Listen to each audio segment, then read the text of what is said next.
France நாட்டிலே தேர்தல் ஒன்று நடைபெற்று அந்த முடிவுகள் முதற்கட்டமாக வெளியாகி இருக்கின்ற சூழலிலே அந்த நாட்டிலே தற்போது வன்முறைகள் இடம்பெற்றிருப்பதாக சர்வதேச ஊடகங்களூடாக அறிந்து கொள்ள முடிகின்றது. அங்கே புலம்பெயர்ந்தவர்களுக்கு எதிரான நிலைப்பாட்டை கொண்ட வலதுசாரிகள் ஆட்சியை கைப்பற்றுகின்ற நிலைமை ஏற்பட்டிருக்கின்ற சூழலிலே இடதுசாரிகள் இந்த முடிவுகளை எதிர்த்து இந்த முடிவுகளை தாங்கிக் கொள்ள முடியாத சூழலிலே அங்கே மிகப்பெரிய கலவரத்திலே ஈடுபட்டு அங்கே போலீசாரோடு தர்க்கப்பட்டு கொண்டிருந்ததாக சர்வதேச ஊடகங்கள் ஊடாக அறிந்து கொள்ள முடிகின்றது. அண்மையிலே பிரான்சினுடைய ஜனாதிபதி மெக்ரான் ஆட்சியை கலைத்து தேர்தல் ஒன்றுக்கான அறிவிப்பை வெளியிட்டிருந்த சூழலே அரசியல் ஆய்வாளர்கள் ஏற்கனவே கூறியிருந்தார்கள் இந்த முடிவு மெக்ரானுக்கு எதிராக அமையும் என்று அவர்கள் ஏற்கனவே கூறியிருந்த நிலைமையிலே அதனை உறுதிப்படுத்தும் வகையிலே முதற்கட்ட தேர்தல் முடிவுகள் வெளியாகி இருக்கின்றது. அடுத்த கட்டம் என்ன நடக்கும் என்ற ஒரு பரபரப்பான சூழல் பிரான்சிலே எழுந்திருக்கின்ற சூழலிலே குறிப்பாக புலம்பெயர்ந்தவர்கள் மிக பெரும் ஆபத்தை எதிர்கொள்ளப் போகின்றார்கள் என்ற ஆர்வம் கூறப்படுகின்ற சூழலில் அடுத்து என்ன நடக்கப் போகிறது, இது குறித்து தான் நாங்கள் இந்த பதிவிலே பார்க்க இருக்கின்றோம். நீங்கள் பார்த்து கொண்டிருப்பது ஜேசட் தமிழ் A to Z. இந்த சேனலை இப்போ தான் பார்க்குறீங்கன்னா கட்டாயம் சப்ஸ்கிரைப் பண்ணுங்க, நண்பர்களோட பகிர்ந்து கொள்ளுங்க. தொடர்ந்து முழுமையான வீடியோ பதிவுக்குள்ளே போவோம்.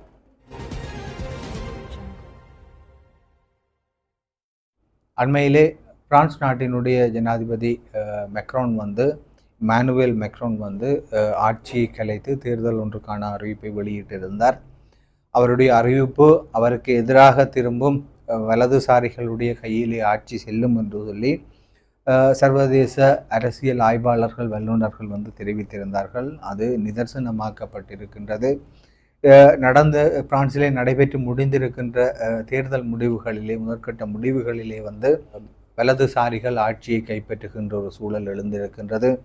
இதனை எதிர்த்து இடதுசாரிகள் அங்கே போராட்டங்களை நடத்தி கொண்டிருக்கின்றார்கள். கடைகளுக்கு தீயிடப்பட்டிருக்கின்றது. போலீசாரோடு தர்க்கங்கள் நடைபெற்றிருக்கின்றது. கடைகள் வர்த்தக நிலையங்கள் தாக்கப்பட்டு நொறுக்கப்பட்டிருக்கின்றன. அங்கே இடதுசாரி ஆதரவாளர்கள் மிகப்பெரிய கலவரம் ஒன்றுக்கான முயற்சிகளில் ஈடுபட்டு கொண்டிருக்கின்றார்கள் என்று சர்வதேச செய்திகள் தெரிவிக்கின்ற அதே வேளை இந்த வலதுசாரிகள் ஆட்சி அமைத்து விடக்கூடாது, அவர்களை தடுக்க வேண்டும், அவர்களுடைய ஆட்சி அவர்களுடைய கைகளிலே சென்று விடக்கூடாது என்று இடதுசாரிகள் தீவிரமாக ஆலோசித்து கொண்டிருப்பதாகவும் சர்வதேச செய்திகளூடாக நாங்கள் அறிந்து கொள்ளக்கூடியதாக இருக்கின்றது.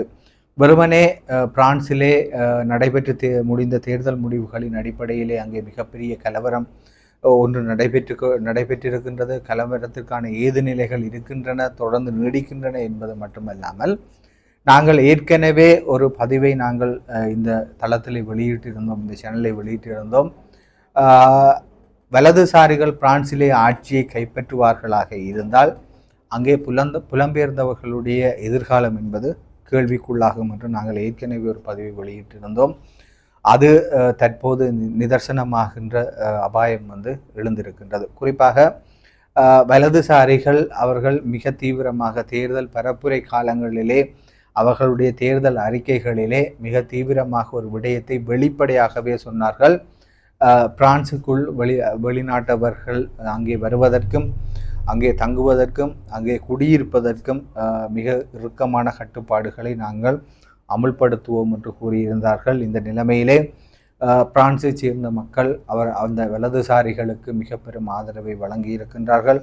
அவர்கள் வெற்றி பெற்றிருக்கின்ற வலதுசாரிகள் தாங்கள் ஆட்சியை நிச்சயமாக கைப்பற்றுவோம், ஆட்சியை அமைப்போம் என்று அவர்கள் மிக திடமாக கூறியிருக்கின்ற சூழலிலே இலங்கை உட்பட பின்தங்கிய நாடுகளிலிருந்து பெருமளவான புலம்பெயர்ந்தவர்கள் அந்த நாட்டிலே சென்று அங்கே நிரந்தரமாக குடியிருப்பதற்கான முயற்சிகளை மேற்கொண்டு கொண்டிருக்கின்ற சூழலிலே அவர்களுடைய எதிர்காலம் என்பது கேள்விக்குள்ளாகி இருக்கின்றது. உங்கள் எல்லாருக்குமே தெரியும், பிரான்ஸ் போன்ற ஐரோப்பிய நாடுகளிலே புலம்பெயர்ந்தவர்கள் எத்தனையோ பேர் அந்த நாட்டினுடைய குடியுரிமை பெற முடியாமல் தற்காலிகமாக அங்கே தங்கியிருக்கின்றார்கள் என்பது பல பேருடைய இந்த விண்ணப்பங்கள் அங்கே நிலுவையில் இருந்து கொண்டிருக்கின்ற சூழலிலே அவர்களுடைய எதிர்காலம் மிக மோசமாக பாதிக்கப்படும் என்பதுதான் தற்போதைக்கு அறிந்து கொள்ளக்கூடிய ஒரு விடயமாக இருக்கின்றது.